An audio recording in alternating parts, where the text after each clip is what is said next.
Hello, everybody. This is Pete Greco with Productive Corporation, Vice President of Sales and Technology. Thanks so much for hopping on with us today to take a look at our presentation featuring Sophos Intercept X. Let's go through the agenda real quick. We're going to meet Productive in 1 minute. We're going to take a look at a couple of slides talking about some of the features of Sophos Central. We're going to talk a little bit about what this add-on Intercept X is, and then we're going to take a look at some fun stuff that I did to put on a great little presentation for you. So, who are we? Productive Corporation. We've been in business for 15 years. We are focused on security solutions for mid-sized companies. We offer you expertise to answer your technical and licensing questions. We also implement and optimize the products that we sell to help you with keeping those products running full steam ahead. We provide security assessments, penetration tests, Active Directory services, and configuration assistance on firewalls and UTMs. We also do a lot of educational content to help you take your knowledge to the next level. You can check us out at productivecorp.com/content to see videos and white papers and all kinds of other exclusive content that we've created for you. We can help you. Check us out at help@productivecorp.com, toll free 800-726-4099. So without any further ado, let's get this party started. So Sophos, a couple years ago, started with their grand vision to manage many of their neat features from one console, now known as Sophos Central.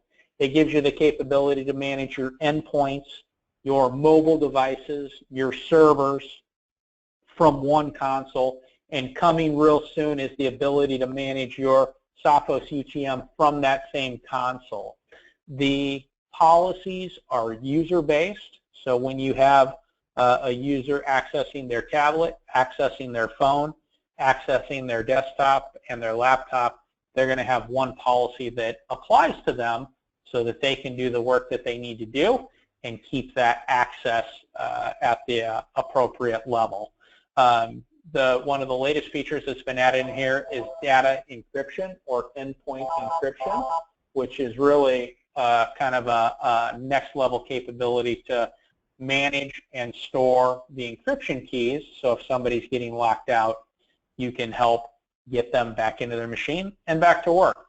Some of the components, we kind of talked about this a little bit, filtering, anti-spam, being able to manage your wireless APs. All of this stuff is coming into the Sophos Central console. We're going to take a look at some of this stuff at a high level, and we're going to spend most of our time talking about the Intercept X features. The protection extends to the server room with some neat features like server lockdown, the ability to do web content filtering on the server, which when I first heard that, I thought, well, that's kind of ridiculous because we're not supposed to be surfing the internet from servers anyway. But then I remembered every time we have an issue, the first thing we do is open up a browser on that server and start looking for an upgrade or looking for a blog to help us identify kind of what's going on. So really a great feature that's coming into the server protection there. One of the things that we'll be taking a little deeper look at is the root cause analysis. And what this is doing for us, this is a part of the Intercept X component. This is actually looking at the threat that it has stopped and showing you all the areas that have been touched by that threat and giving you some analysis and capability to see all the all the files that have been touched, all the registry entries that have been touched or created, so that as you're doing your incident response, you can actually go and review all the areas that have been impacted and make sure that you've fully remediated or removed that threat, or even just know these are the files that got impacted by this. I've verified that they're okay. We feel confident that we stopped the threat, or I know exactly where I need to go to start looking for further remediation, or maybe where I'm going to restore files from, or whatever that might be. So a lot of cool stuff, and it's really an impressive feature. intercepting ransomware is the #1 goal for this feature, and what it's doing is monitoring file access is the first thing, and it's looking for suspicious changes when files are being copied. That's the first thing that ransomware is going to do, is typically make a copy. It's going to encrypt that copy, and then it's either going to delete or overwrite the original files. Some of the more thorough ransomwares are first stopping the VSS service so you don't have any kind of shadow copy or restore point, or they might be deleting that restore point so that you can't easily come back in and reset your box to earlier that day or last night or this kind of thing. Once it detects the attack, then it's looking for the malicious process to be able to stop that, and then it's beginning the investigation, which is going to roll into the root cause analysis. Once that's done, CryptoGuard then can do a rollback of any changes that have happened. And again, they're not taking advantage of the shadow copy service, so any of those malwares that are actually attacking that or disabling that or knocking it offline, that's not going to disable the CryptoGuard. So it's still going to be successful even with some of those more advanced ransomwares, and then giving you the root cause analysis, and I'll give you a look at that. And it's a pretty interesting thing to take a look at. So here's a copy of a good file. I actually ran Cryptolocker on our test machine to kind of give you an idea of what would happen here. So this is just garbage data here, right? Pretend names. Got some Latin put in here. I don't speak Latin, so anybody that does, feel free to let me know if this is ready for prime time.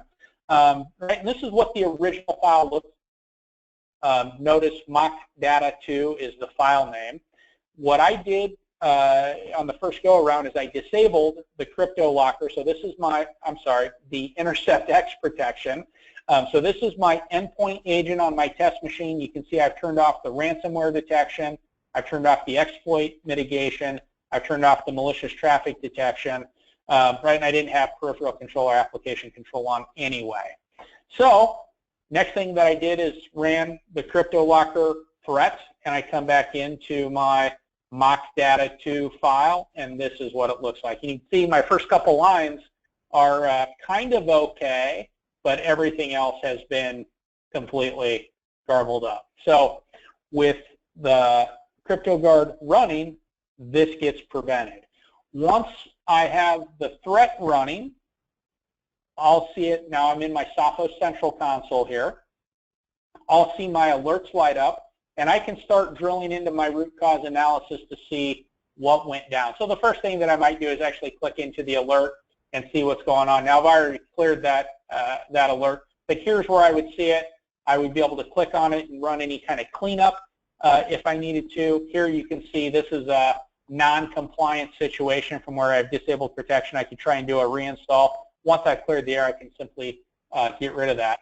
Once I see that I have a threat in there, I can do a couple of different things. The first thing that I might want to do is jump into this root cause analysis, and you can see I got a couple different threats in here that I have going on. Some of them I've marked as in progress, some of them I've marked as closed. These are settings by me, and I can see everything in one big chunk. As I click on this, it's going to take me into the specific threat, and the Trojan/blocker-X is what has dubbed Cryptolocker to be. So this is their code for it. Other folks may have their own code for this, but that's what they called it when they first found out about it. Now I can come in here and start making some notes.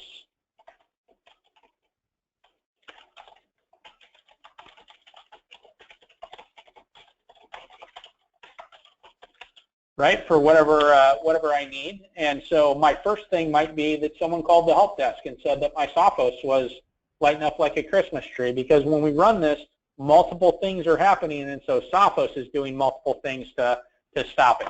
I could change the priority. This is labeled as medium. I could come in here and set this as high if I felt like that was important, and I could change it from new to in progress, identifying to my coworkers that I'm working on this case as we speak. If we have multiple folks doing incident response here, we might have more than one person entering these comments and getting us rolling. So I now have started a record of what's going on.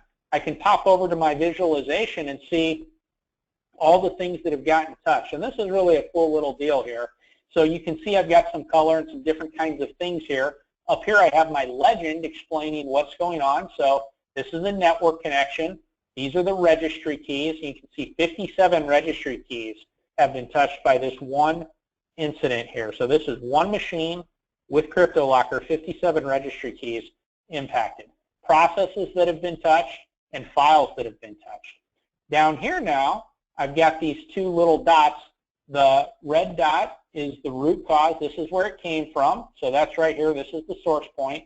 And then the beacon is the actual threat itself. And so as I highlight this, then you can see the Cryptolocker. I can't move my mouse over it, but you can see in the tooltip, Cryptolocker and then the variant information. You can see this is a slightly older variant from that I ran here, but still this is spreading through the wild and still is a very effective ransomware tool. So I can see all of this information. So now what do? I saw that 57 registry keys have been impacted. I've seen some processes have been impacted, trying to hit my OneDrive, right? Luckily that's not our corporate OneDrive. So now I can come into the artifacts and I can start drilling into these specific things. So all the information that I saw under the Visualize tab, I can now see all of the things here. What I might want to do is actually drill into some very specific things. So I'm just going to filter based on the registry keys or whatever I choose here. And now I can highlight these, and I've got some information here showing me that a registry value was set. So I might want to go in and review that. As I click around to these, I might see, now these are all saying registry value set. There we go. Here we've got a registry creation. I might see something that's got modified, or we've already seen the value has been set. And so I can start drilling in and figuring out what really went down here, which files got touched by this thing, or which files got created. I might want to go in here and review these and make sure they're okay, make sure they're actual good files. And maybe in the case of this one right here, I actually want to come in and just wholesale delete it. Right, so pretty interesting right there to give me all kinds of information. And then I might want to verify my files or my processes that have been called upon as well. And you'll see a couple of these are Sophos related. So you can see that one of the components of Sophos Intercept X, the Sophos clean, was called upon to run. I can also run this manually, which is a pretty cool little deal. If you have something that's already there that you want to remediate, you can run just the remediation tool on the endpoint. Pretty slick, gives you a lot of information. The whole idea here is that we're receiving information regarding compromise quite rapidly, and then we're able to start really remediating. Not just we're trusting that Sophos cleaned it or that our endpoint product cleaned it, but then we're able to really go in and do a true incident response. Historically, to get this kind of information could have taken us providing incident response as a service to our clients. This might have taken us a full day, might have taken us 2 days, could have taken us longer to identify all of these areas that have been touched by a threat. And that's assuming that we actually knew what the threat was. If we had to go out and figure out what that was to be able to identify all the areas that it touched, it could be even longer. And you start mixing in a couple of machines into the mix, and now we're really trying to figure out kind of what's going on. The other interesting thing here then is what else got touched. And so I didn't touch upon the network connections here, but now I can see some IP addresses that got communicated to. So I've got a MAC address here, and then I've got 2 external IPs. So this is telling me that something tried to leave the machine. Now I might want to go and check out my firewall here and see that that traffic did not make it out to the external IP, but I know what I'm looking at, and I can run some diagnosis here and figure out who these guys are and how am I going to block them moving forward, right? Now, if you're running the Sophos Central and you're running a Sophos XG firewall, the heartbeat technology allows the endpoint and the gateway to communicate.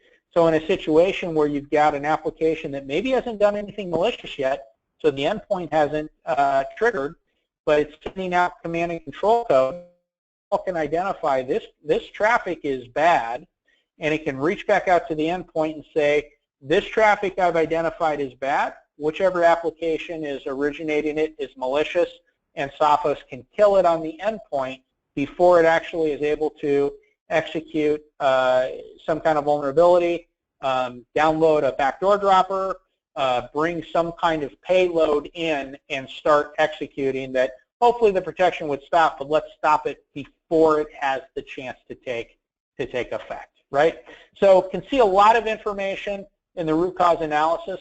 I can also get quite a bit of information on some different things in the log and report area. My favorite area to look at is the events, where I can really see everything tied to my protection. Now, if I wanted to see it for just a user or just a specific machine, I can do a little bit of filtering here.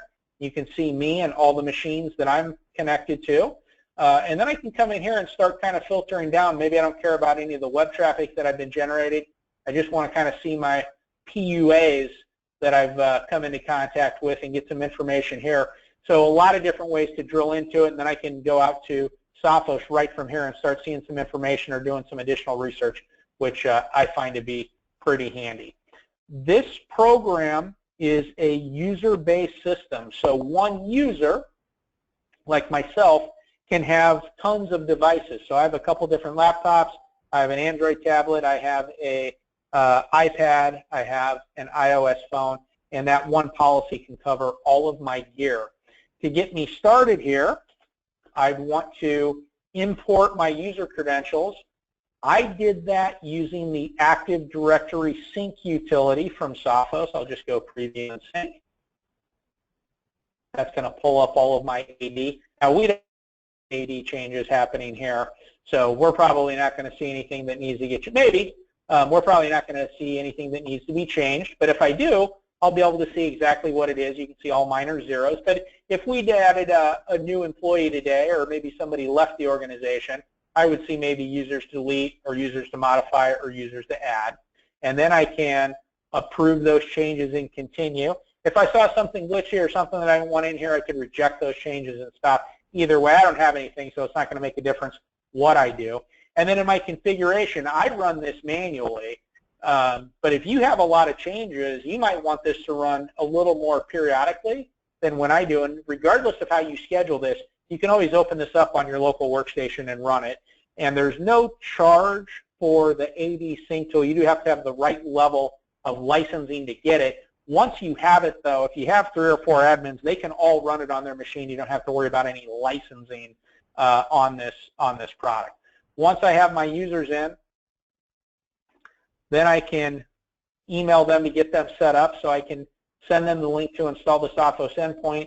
I can send them the link to self-enroll their Android or iOS devices.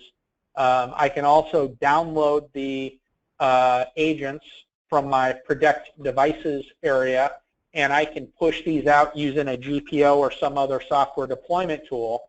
Now, if I'm already an Endpoint Advanced customer who's looking to add Intercept X, as soon as I enable these licenses, that will get pushed out as an upgrade to the agent. The end user will probably get that install completed without them having any idea what was going on. May require a reboot, would be probably the extent of their involvement with it, which hopefully periodically anyway to make that happen. We can also push out the encryption code automatically simply by enabling that. And then you can verify on your endpoint that you have all of those installed by going to the About section down here and checking or visually inspecting on your agent that you've got that. At any point in time, if you got a user in the field who maybe needs something opened up for just a second so they can plug in a thumb drive or do something, rather than making a policy change, you can give them an individualized tamper protection code, which you'll get from their machine. So we'll go here. My computer is doors. So I'll just pull that right up. I can also find this by clicking on the end user. Doesn't matter which way I get there. I'll ultimately get to the same section here. Here's my tamper protection code. This code only applies to this machine. So if I give this out to an end user, they're not going to be able to give it to their coworker, and they're going to be able to get onto their machine and do something. This is tied to me, so I'm going to come in here now and plug this in. And now it opens up my settings section, and I can come in here and make individualized changes for whatever I might need to do. This is going to be overridden for up to 4 hours or until reboot. So the end user makes their changes, they get out of here, they do whatever they need to do. I come back in here as the admin, and I'm going to generate a brand new password, and now they're no longer going to have that tamper protection code. Right, so a lot of cool things to help you really administer. This is from my password manager. This isn't a part of Sophos, by the way. Right, so a lot of cool features in here to really help you be an effective admin. Some of the key things, though, is stopping that malware, right, and being that root cause analysis and really understand what's going on. Really some great stuff. A lot more features that we didn't talk about. If you want to see more, please reach out to your productive rep. Love to put on a custom demonstration for you. Love to help you see how this product can meet your specific needs, and we can drill down a little bit deeper into the policies and the settings and getting your folks in and all the other stuff that you want to see. So thanks so much, everybody, for hopping on with us today. Really appreciate your time. We know it's valuable, and we know you've got a lot going on, and so we really appreciate it when you choose to spend some of that time with us. Your productive account executive will be following up with you after the presentation. If you need anything in the meantime, again, help@productivecorp.com. Call our toll-free number. Skype me, text me, email me. We'd love to hear from you. Thanks, and have a great day.